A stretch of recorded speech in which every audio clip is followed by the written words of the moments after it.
नमस्कार, मैं एसके सिंह स्नाइन बिहार न्यूज चैनल में आप सभी का स्वागत है।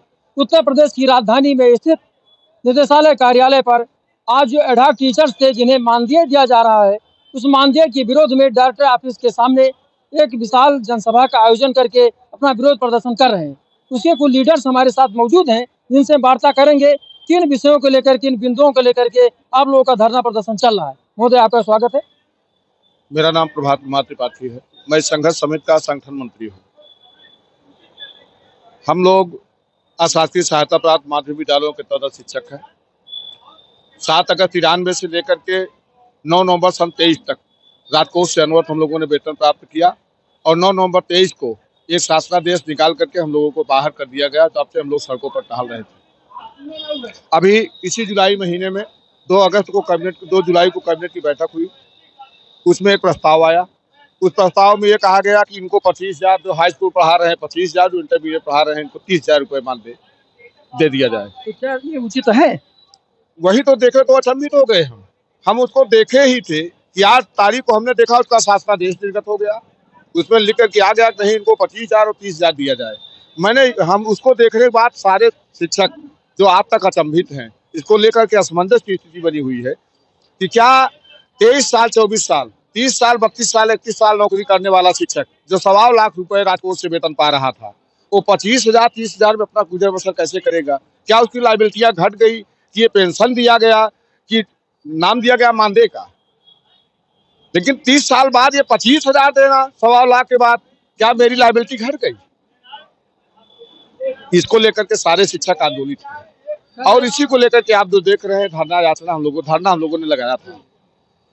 कल जो है आप लोगों के मीडिया ग्रुप पर एक चीज चल रहा था कि अंबेडकर नगर सहित कई जगह पर उपचुनाव हो रहे हैं विधानसभा के, तो आप लोगों ने विरोध प्रदर्शन के लिए कहा है कि हम प्रत्याशियों को हराएंगे भारतीय जनता पार्टी। क्या ये उचित है जो आ रहा है? नहीं, ये हमारे कुछ साथियों के वक्तव्य जरूर थे, लेकिन ये सारा वक्तव्य ये 30 साल के बाद जो पेंशन स्वरूपी मानदेय दिया गया है, जो जीविका के साथ खिलवाड़ किया गया है, उसी आक्रोश के तहत था कि अगर हमारी जीविका हमको वापस नहीं की गई, हमको पुनर्बहाल नहीं किया गया, तो वास्तव में हम सारे काम करने के लिए बाध्य होंगे। मतलब हराने का काम करेंगे आप? नहीं, हराने का काम तो हम नहीं करते।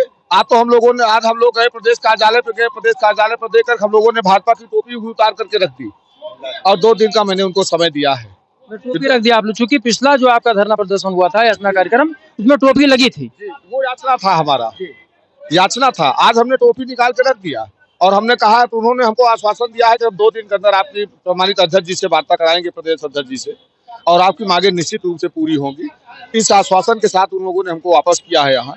लेकिन हमने 29 तारीख को फिर अपना कार्यक्रम लगाया है कि 29 से हम रॉयल होटल पर सत्याग्रह आंदोलन चलाएंगे और अगर हमारी बातें नहीं मानी गई तो आगे भी रणनीति हम बना करके लड़ेंगे।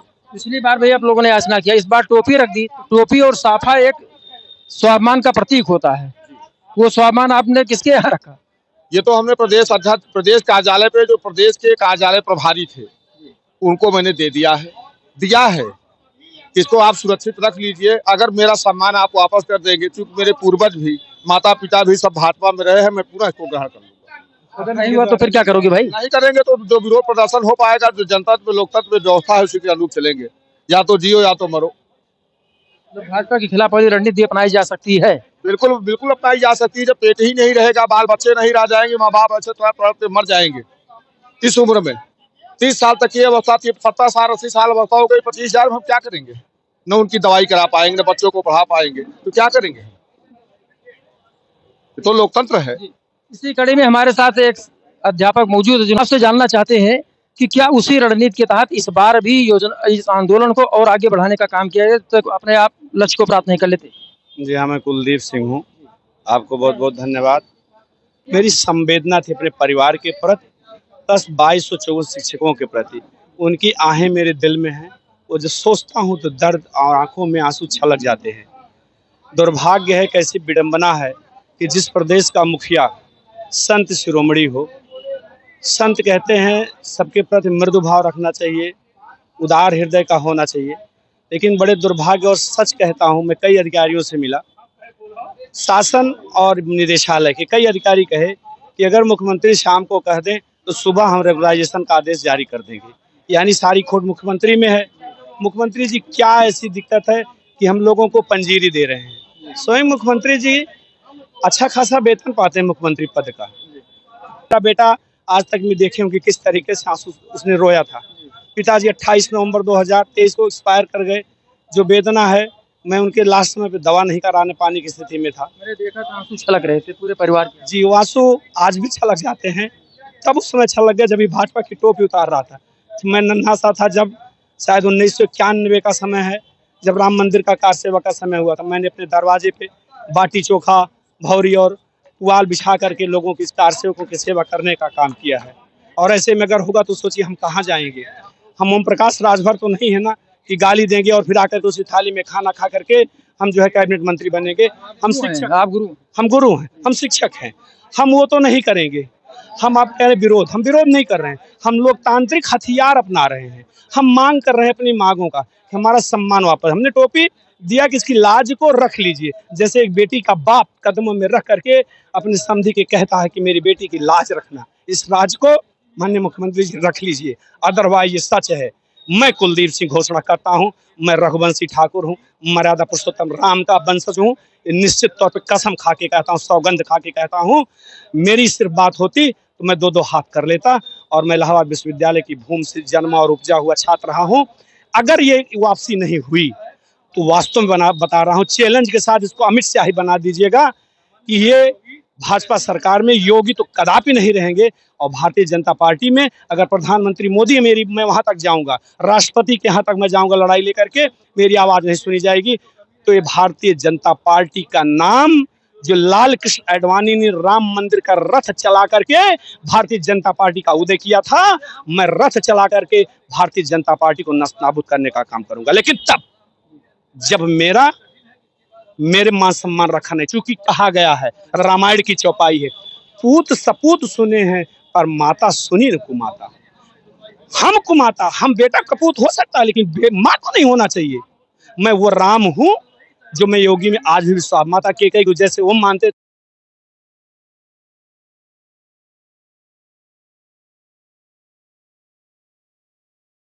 बर्दाश्त कर सकता हूँ, क्योंकि मेरा बेटा आया है। एक सेकंड सर, बेटा आया है, रोएगा मैं पढ़ा लूंगा। लेकिन जो मेरा बाप सम्मान के दर्श को लेकर के गया है धरती को छोड़कर, मैं उसके लिए कभी नहीं माफ कर पाऊंगा। क्योंकि इतिहास के पन्नों में मैं काला अच्छा नहीं लिखाऊंगा। मैं मर्यादा पुरुषोत्तम राम महाराजा रघु के वंशज का हूँ, कुलदीप सिंह रघुवंशी हूँ, सुल्तानपुर का, अवध क्षेत्र का हूँ। निश्चित तौर पे मंदिर और धर्म के धंधा नहीं चलने दूंगा। क्या आज धरने को कल से ही चल रहा है, इसको समर्थन देने कोई नेता आया था, एमएलसी आए थे या अन्य पार्टी कोई नेता आया था? नहीं, यही दुर्भाग्य है। जब तक हम इंग्लिश बोलते रहे, याचना करते रहे, चरणों में रहे, तब तक तो लोग आए, आश्वासन भी दिए,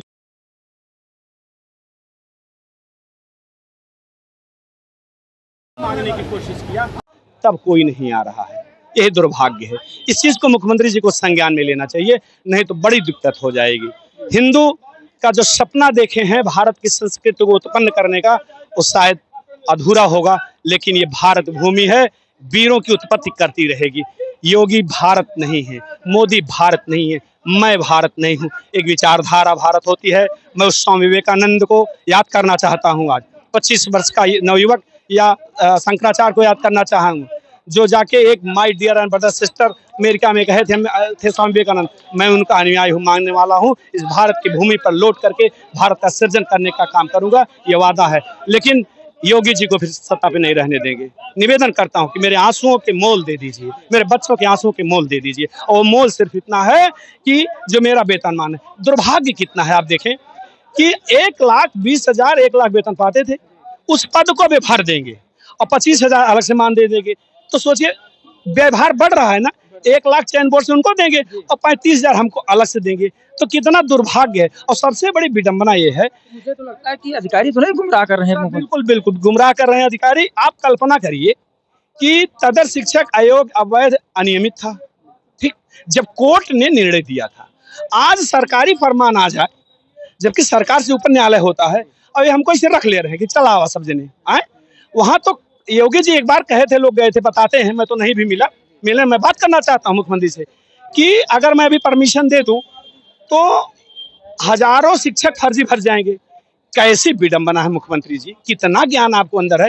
हाई कोर्ट के आदेश होगा उसी का तो अप्रूवल होगा। अब तो जो मानदेय है इसको, इस पर कोई आदेश है नहीं, केवल भर लीजिए तदर्थ। तो केहू तदर्थ शिक्षा इनिक मैंने तदर्थ कही दे भर ले बा। तो फर्जी करने काम तो आप कर रहे हैं, इसका सही सही जांच कर लें, बदनामी अपनी न कराएं। अधिकारी शासन सत्ता नहीं चलाता है, सरकार व्यवस्था देती है, और सरकार जब व्यवस्था देती है उस व्यवस्था का दुरुपयोग जब अधिकारी करता है तो न्यायालय सही दिशा देता है। न्यायालय मामला हमारा विचाराधीन है, 29 तारीख को लगा हुआ है। 26 अगस्त 2020 को जब से आदेश आया तब से सरकार कम से कम 14 दर्जनों मुकदमे हार चुकी है। अधिकारी बताएं मुख्यमंत्री को ना, नहीं बताती, इसलिए सरकार भी हारेंगे। आप बता रहे हैं क्या इस बार सरकार हारेगी लग रहा है? सर सुन लीजिए, सरकार हारेगी या जीतेगी इस समय तय करेगा, समय ने तय किया। आपको बताएं एक दृष्टांत, लोकसभा में मैं मांगने गया वोट, लोग कहे कि कितना हेहर बा, गाँव का ने हेहर मतलब बेशरम, कि इनके रोटी छीन ले बाटे, लड़के भूखों मरत है लेकिन वोट मांगे आए हैं। तो हमारे इस वफा को देख करके जनता ने बेवफा, सरकार की हमारी वफा और सरकार की बेवफाई को देख के जनता बेवफा की तभी हंस रहा है। जब इनके नहीं है तो हमारे, जब मैं बेवफा हो जाऊंगा तो क्या दशा होगी, कल्पना करें आप। एक चाणक्य जब घनानंद को समूल नाश कर दिया था और मैं 2254 अगर बेवफा हो जाएंगे तो क्या दशा होगी, आप सोचें। मुझे लगता है कि अम्बेडकर नगर उपचुनाव प्रभावित कर सकते हैं आप लोग। निश्चित तौर पे होंगी। आह जो होती है ना, कहते हैं वो कैसे है कि लोहे की आह जो भट्टी होती है उसकी आह जो है ना उससे भस्म हो जाता लोहा भट्टी की आह से।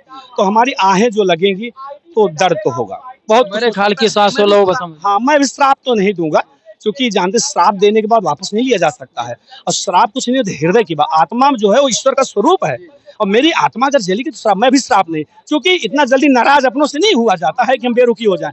लेकिन चेतावनी तो दूंगा कि अगर नहीं करेंगे तो हम दल तो नहीं बदलेंगे, हम कांग्रेस से और उनसे आकर के भाजपा समाज जाने काम तो नहीं करेंगे, लेकिन जनता को जागरूक करने का काम करेंगे, जागने की पंजीरी बांट के काम न चले। जो हमारे ये भगत सिंह की बात करते हैं, रानी लक्ष्मीबाई की बात करें, उन्होंने अपने खून की लहू बहा करके उन्होंने कहा कि एक भगत सिंह मरेगा तो हजारों भगत सिंह पैदा होंगे विचारधारा में, और पैदा हुए तब लोगों को आज बात कहने का साहस हुआ। हम उसी लोकतंत्र के तहत यहाँ पे बातें कह पा रहे हैं। तो लोकतंत्र की जो शक्तियां हैं मैं उसको करके चाणक्य की तरीके से जागरूक करने का काम करूंगा। यही मेरी आपसे वो है कि वो चाणक्य मुझे, जो उसने धनानंद का समूल नाश किया था या तमाम सिकंदर आक्रमणकारियों को पीछे हटाने के लिए बाहर जागरूक किया था, हमको जनता को जागरूक न करना पड़े। जी, हार में क्या जीत में किंचित नहीं भयभीत में, कर्तव्य पथ पर जो मिला ये भी सही वो भी सही। लेकिन इस बार आप लोग ये भी सही वो भी सही मूड में नहीं है, इस बार आप लोग आर पार की लड़ाई में। हाँ, आर पार की लड़ाई में है। अभी भरत दीक्षित जी जो उत्तर प्रदेश भारतीय जनता पार्टी कार्यालय के प्रभारी हैं, भरत दीक्षित जी से मिला, प्रदेश अध्यक्ष उन्होंने मिलाने का कहा है, मिलाएंगे। हमारी एक मांग थी, हमारे एक डेलीगेशन को 5 सदस्यीय 7 सदस्यीय 3 सदस्यीय डेलीगेशन के साथ मुख्यमंत्री जी टेबल टाक कर ले, दूध का दूध पानी का पानी हो जाएगा। ये मुझे विश्वास इतना है कि अगर वास्तव में संत हैं, आज गुरु शंकराचार्य के परंपराओं में दर्शन का छात्र हूँ इलाहाबाद विश्वविद्यालय का, अगर उनको मानते हैं योगी जी तो मेरी बात को सुनेंगे, और सच सुनेंगे तो वो जितने समय सुनेंगे, 9 बजे शाम को सुनेंगे तो 10 बजे आदेश वो कर देंगे, निश्चित तौर पे निकलने बात कर देंगे, मुझे विश्वास है। जैसा कि आपने देखा अभी तमाम शिक्षकों ने हमारे साथ एक्सक्लूसिव बातचीत करते हुए उनके जो दर्द हैं आंसू से छलक करके बाहर निकल चले आते हैं, और उनका जो दर्द है हम अपने चैनल के माध्यम से उच्च अधिकारियों तक पहुंचाने का प्रयास करेंगे। यहाँ एक उलाहना भी है और चेतावनी भी है, यहाँ ये काम नहीं चलने वाला कि कर्तव्य पथ पर जो मिल गया चुपचाप हम सहन कर लेंगे। इस बार चेतावनी के साथ अध्यापक कह रहे हैं कि आर पार की लड़ाई होगी। उन लोगों ने अपनी टोपी को भाजपा कार्यालय पर जाके रख दिया है। ये टोपी और सफा जो होता है एक सम्मान का प्रतीक होता है, उस सम्मान को अध्यापकों ने उतार करके जो 53-54 दिनों का जो याचना कार्यक्रम होता, जो टोपी लगा कर याचना कार्यक्रम इसी स्थान पर किया गया था, जो मेरे राइट साइड में ये कार्यक्रम स्थल यहीं पर हुआ था, उसको टोपी लगभग 54-58 दिनों तक इनके सिर पर मौजूद थी। आज टोपी को सम्मान का जो प्रतीक था भाजपा कार्यालय जमा कर दिया गया है, और चेतावनी दी गई है अगर हमारे साथ टेबल टाक नहीं हुआ, हमारी बातों को सम्मानजनक से मानी नहीं गई तो मानदेय के आधार पर कोई समझौता नहीं, अध्यापक आर पार की लड़ाई लड़ेगा, और जब तक उसे उसका सम्मान वापस नहीं होता तो पिछड़ने वाला नहीं है। Bureau report, Bharat.